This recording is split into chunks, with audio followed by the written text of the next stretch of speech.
Bachhofen, el antropólogo suizo sobre el cual Benjamin escribió una serie de artículos. Hay un artículo brillante escrito en francés de Benjamin sobre Bachhofen, donde se pregunta a Benjamin qué es la conciencia. ¿Recuerdan lo que veníamos diciendo sobre el carácter subterráneo de la utopía en Benjamin? Benjamin dice que el derecho es una construcción superficial. Los cimientos subterráneos del derecho, de una profundidad inexplorada, están formados por usos y costumbres religiosos del mundo antiguo. El estilo de esa construcción eran bien conocidos, pero nadie pensó en estudiar el subsuelo. Esto es lo que hizo Bachhofen con su gran obra sobre el matriarcado. Podríamos aplicar esto a Benjamin. Hay muchos estudios sobre la gran ciudad, pero nadie pensó en estudiar el subsuelo. Habría que estudiar la capa subterránea, hacer la arqueología o la geología de la gran ciudad. Y Benjamin lo hace invirtiendo el modo habitual de leer las cosas, de una manera alegórica. Nosotros pensamos que el infierno es el mal, y él quiere invertir los valores. Benjamin piensa que la superficie de la gran ciudad es el verdadero infierno. El esplendor, el fetiche, la mercancía, la sociedad de consumo, el mundo de los shoppings y de la publicidad, ese es el verdadero infierno. Mientras que lo que está en la base, la materialidad que está en la base, es el paraíso. El paraíso es subterráneo, es una visión muy fuertemente materialista. Y en el trabajo sobre Baudelaire y sobre los pasajes de París, este carácter subterráneo aparece muy intensamente subrayado. Le llamaba la atención a Benjamin que exactamente el trabajo de los rebeldes de la comuna fuera cavar para construir las barricadas. Le veía un sentido simbólico a ese gesto. Para construir una barricada hay que ir bajo tierra, ¿sí? Hay que hacer una estructura subterránea. Y hablando de la poesía de Baudelaire, decía que, esto lo dice en el exposé en París, capital del siglo XIX, la París de Baudelaire es subterránea e inclusive submarina, ¿sí? Es una París vista bajo tierra. Y hay una fascinación en Benjamin por la figura de Satán, como la había en Baudelaire, como, digamos, imagen del rebelde.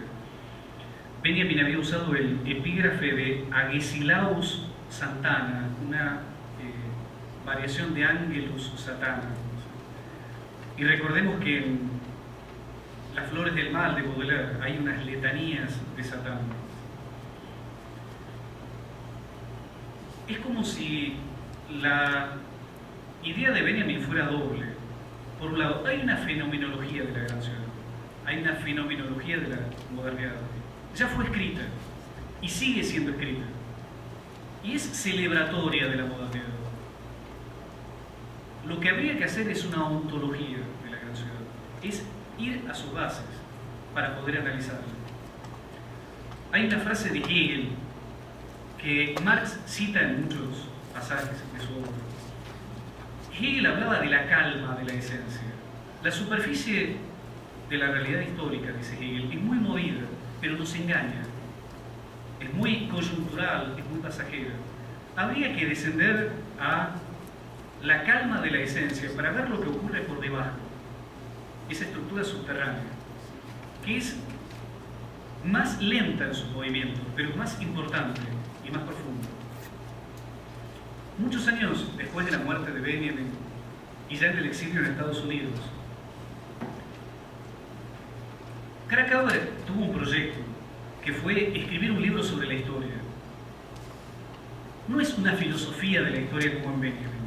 Benjamin escribió esa tesis sobre el concepto de historia y Krakauer quería ser meramente un historiador. Y recupera ese gesto ensayístico del que hablamos hace un rato. Él dice que la situación del historiador es la de un desamparado, la de alguien que no tiene un techo. Y dice que él quiere escribir la filosofía de la época provisoria en la que estamos, una época sin certezas, sin seguridades. Nuevamente recupera este gesto del ensayista, aquel que no sabe y que por lo tanto gira. El libro tiene la forma de una espiral, va girando sobre los temas, yendo y viniendo. Nosotros decíamos que el libro sobre los empleados de la década del 30 tenía como uno de sus títulos Territorio Desconocido. En History, este libro póstumo, escrito a mediados de los años 60, Krakauer dice que su trabajo a lo largo de toda su vida fue rehabilitar objetivos, modos de ser, que todavía no tienen nombre y que por eso son pasados por alto o son juzgados de manera equivocada. Es decir, nuevamente es hablar de aquello que no se ve porque lo tenemos demasiado visible. Y la imagen que encuentra para explicar el trabajo del historiador es la del viaje. Él dice que la historia tiene una disposición de pensamiento, define una región de la realidad que, a pesar de todo lo que se ha escrito, es terra incógnita, es un territorio desconocido. El libro concluye hablando de una utopía, la de una terra incógnita en los huecos, entre las tierras que conocemos. Es decir, una suerte de utopía de lo desconocido. El capítulo 4 del libro sobre historia lleva como título El viaje del historiador y trata de diferenciar dos conceptos de viaje. Uno es el del turista.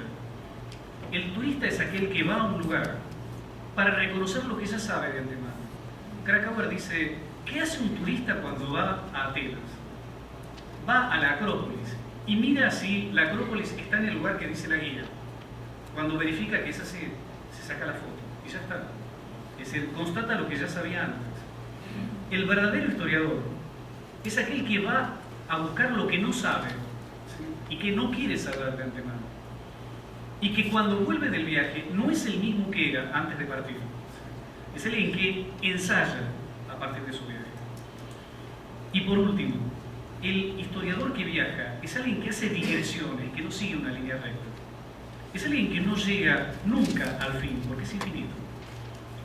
Hay un libro maravilloso sobre Krakauer que apareció hace pocos meses en francés, el libro de Olivier Agar, donde habla de esta imagen de Krakauer, su vinculación con la imagen del trapero, aquel que junta trapos en la calle y trata de armar cosas con eso, ¿sí? Con desechos, basura, piso. Y dice que el ideal de Krakauer es el del viaje que no llega a ningún lugar. Es una mera práctica exploratoria que no tiene un objetivo, no tiene un destino. Es, en ese sentido, como Benjamin, un flaneur. Muchas gracias.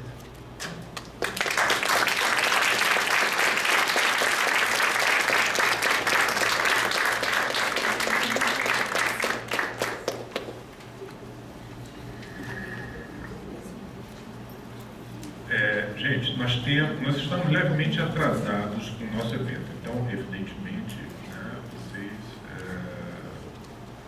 façam perguntas, colocações. A proposta do colóquio, o nome já indica isso, né, é todos ouvirem cada um, né, e daí a gente fazer um verdadeiro diálogo, né, ao invés da gente se dividir em grupos, etc. Né? Então, eu proponho que nós conversemos aí até às 11, né? E depois a gente parta para fazer uma pausa, comer alguma coisinha ali fora e voltarmos às 11h15. Pode ser assim? Inclusive lá fora, aí quem quiser dar continuidade às questões, encontra com o professor Miguel e conversa pessoalmente. Ok? Então, está aberto aqui para quem quiser fazer perguntas ou colocações.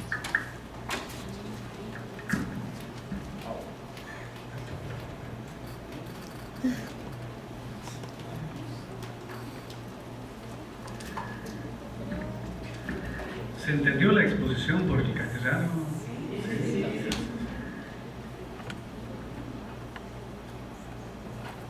Fiquei curioso de saber um pouco mais quando você tocou nas diferenças entre o Krakauer e o Prestes. Eu queria entender um pouquinho melhor esse trecho da sua conferência. Las diferencias son personales. Em princípio, me pareceram tinham umas perspectivas semelhantes. Aí eu fiquei curioso de conhecer as semelhanças. Las principales diferencias son personales. Tuvieron peleas personales. Krakauer era una persona muy tímida, tenía un problema para hablar, era gago, ¿sí? Y era muy retraído. Y Brecht era una figura muy imponente. ¿Sí? Y sentía que Brecht solo se podía acercar a una persona para decirle que haga esto, haga esto, haga esto.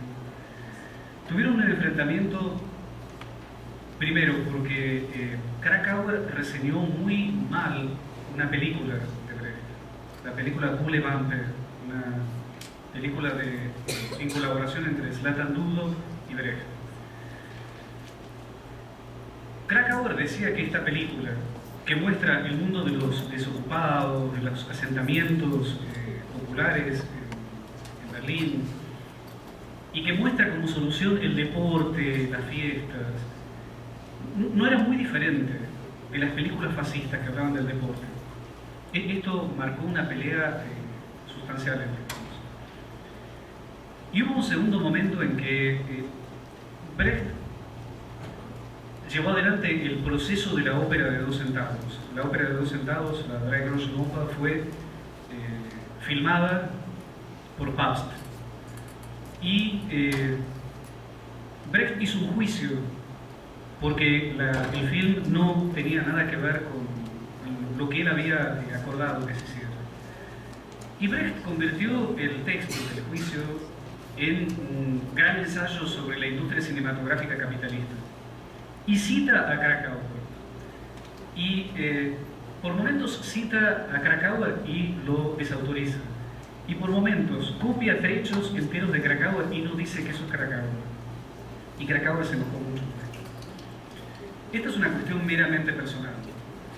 Lo más importante es lo que tienen en común. Una de las grandes obras de Krakauer es su primera novela, la novela Ginster. El personaje Ginster es un personaje ingenuo que es alistado a la guerra, nunca va al frente, parece tonto, pero es un poco el ingenuo de Voltaire. Es decir, con su ingenuidad pone en ridículas a los oficiales, a los grandes industriales, en fin. Es un personaje muy brechtiano. Ginster es nadie, como en Man is Man, el nombre es un hombre, o como el Zweig de Brecht. Es ese personaje. Bueno, Brecht y Krakauer tenían un ídolo en común y es Chaplin. Es un personaje como el vagabundo de Chaplin. Alguien dijo que Ginster era un Chaplin intelectual, el personaje de Krakauer. Creo que son muy comparables. El método del extrañamiento es común a ambos y tienen influencias comunes, desde el constructivismo ruso hasta sectores de la literatura moderna.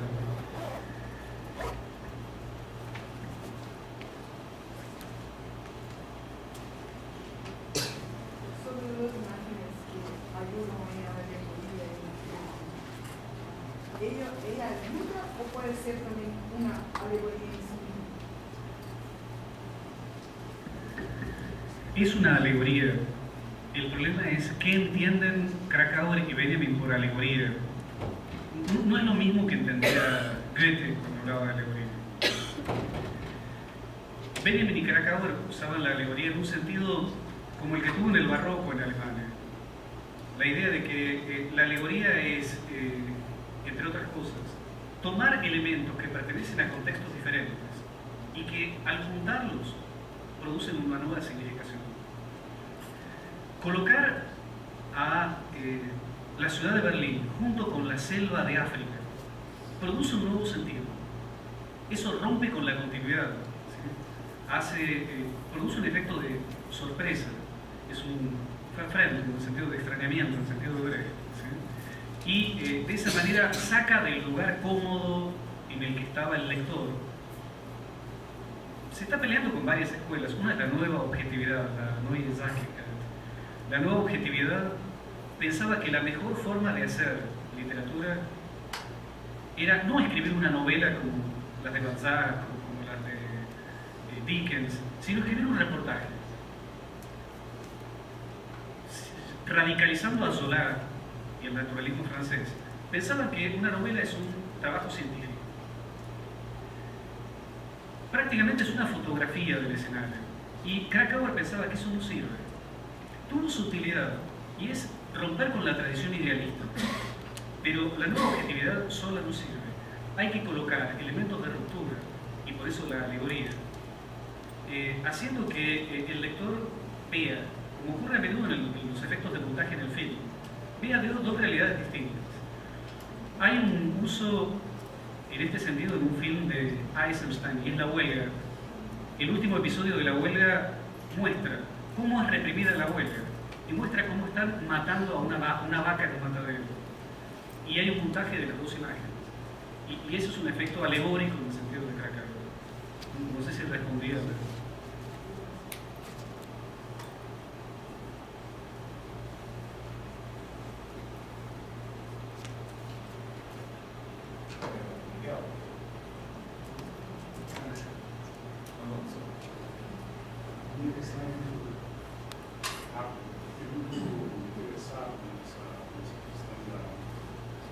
Que é uma autobiografia discutida,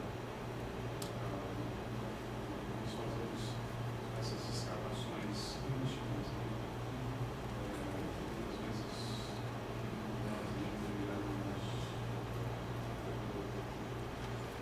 retiradas desse subterrâneo nosso, para externar.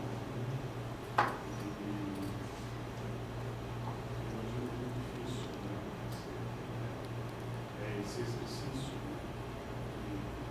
como é que vai ser a sua experiência em termos das leituras autobiográficas que você eventualmente está fazendo?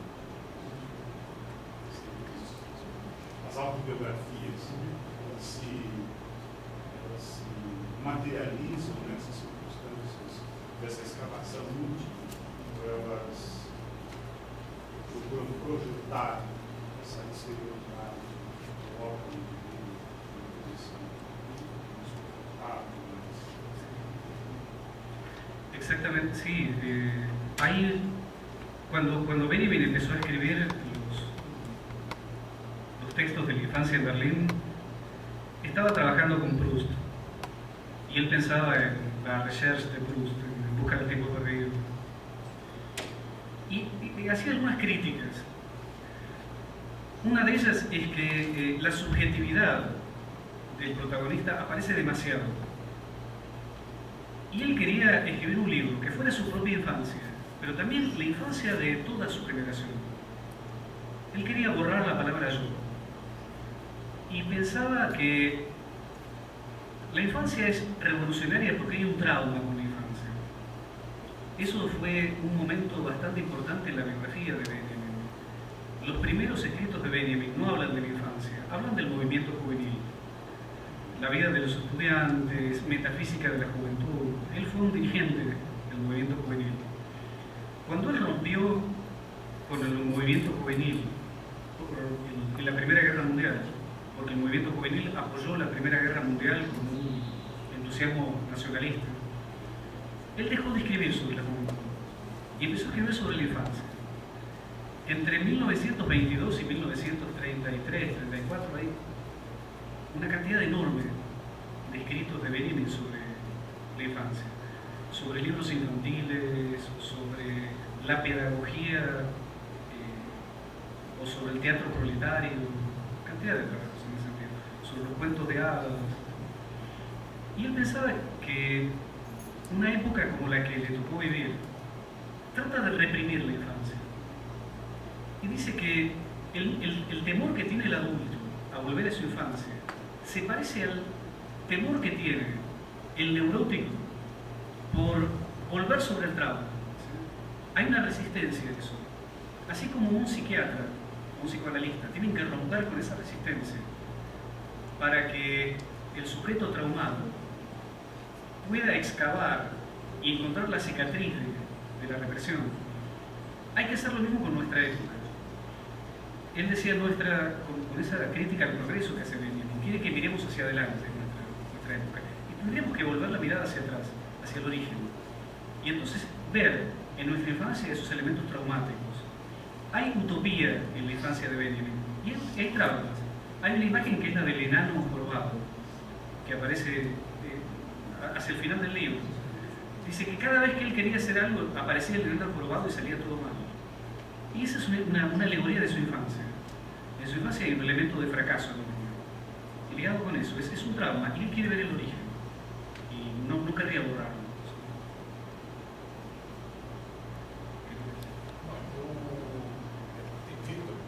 Então, eu proponho que você faça a sua pergunta e a gente interrompa abruptamente mesmo. Não, eu digo assim, o Miguel responde, o Jack peça naturalmente, aí depois a gente continua conversando lá fora. Para poder acabar com ele. Miguel Ángel, bueno, quería agradecerte primero esta magnífica conferencia que nos has dado esta mañana. 2 horas. Es muy bueno para nosotros, agradezco a Luis también. Magnífica conferencia, y quería solamente preguntarte sobre el periodismo en Cracáu, porque tú mencionas de Benjamin sobre el lenguaje, esa idea de que la crítica redimía las cosas, porque me parece que también es la idea que trabaja el propio Benjamin en el texto del concepto de crítica de arte del romanticismo alemán, ¿no? Esa idea de la crítica como que redime las cosas mudas, ¿no? En el caso de Cracáu, por ejemplo, en el periodismo, esta idea, digamos, aplicada al periodismo, ¿cómo se da la forma periodística en Cracáu que justamente intenta evitar una cierta idea positivista que habría de la crítica como aquella que trae, ella salta en la distancia entre las palabras y las cosas, ¿no? Y consigue nombrarlas y entregar tal vez, no sé, su sentido? Cracáu era un gran estilista del alemán. Lo perdió en el exilio, cuando abandonó definitivamente la lengua alemana. Hay, por ejemplo, un uso de la ironía que es brillante. Es decir, él describe, por ejemplo, marchas militares en Berlín. Y es un trabajo de montaje, porque él fragmenta la marcha militar y va tomando diferentes escenas. Y, por ejemplo, juxtapone la imagen de un capitán o de un general que va desfilando con la imagen de un modelo que aparece en ropa interior, ¿sí? Y a partir de ahí es imposible que no resulte cómico, ¿sí? Digamos, el trabajo es de montaje, sustancialmente. Había un gran montajista en la época, que es John Hartfield, que hacía esto, recortaba fotos y a partir de lo que quedaba pegado, el efecto era cómico. Era romper el continuum, en el sentido de Benjamin, y hacer una constelación diferente. A veces en un sentido que no es cómico. Uno de los grandes artículos de Cracáu es sobre uno de los episodios anteriores a la Noche de los Cristales. Cuenta cómo en un barrio de Berlín apedrearon negocios judíos. Y él ve los pedazos de vidrio en el piso. Y en esa fragmentación ve la situación de la opinión pública en Alemania. Es algo que está absolutamente fragmentado y roto. Y él habla de los policías y de las personas que fueron como curiosos a mirar, que no se atreven a hablar entre ellos, es decir, son incapaces de formar un pueblo. Y hay una relación muy estrecha entre la fragmentación de los vidrios y la fragmentación del ciudadano en Alemania. Como otro artículo clásico suyo, y es el artículo que escribió cuando incendiaron el Reichstag. Al día siguiente, Cracáu va y escribe una crónica acerca de él.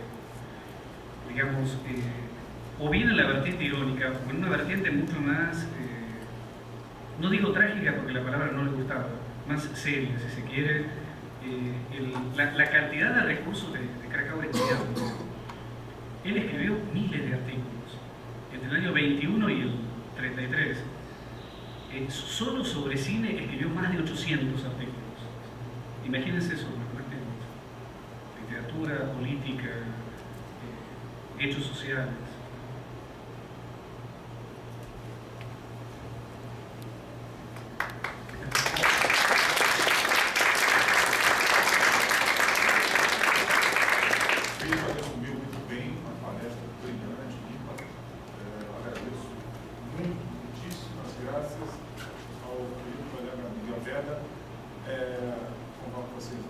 A gente fazer uma pausa e voltamos todos aqui 11h15 né?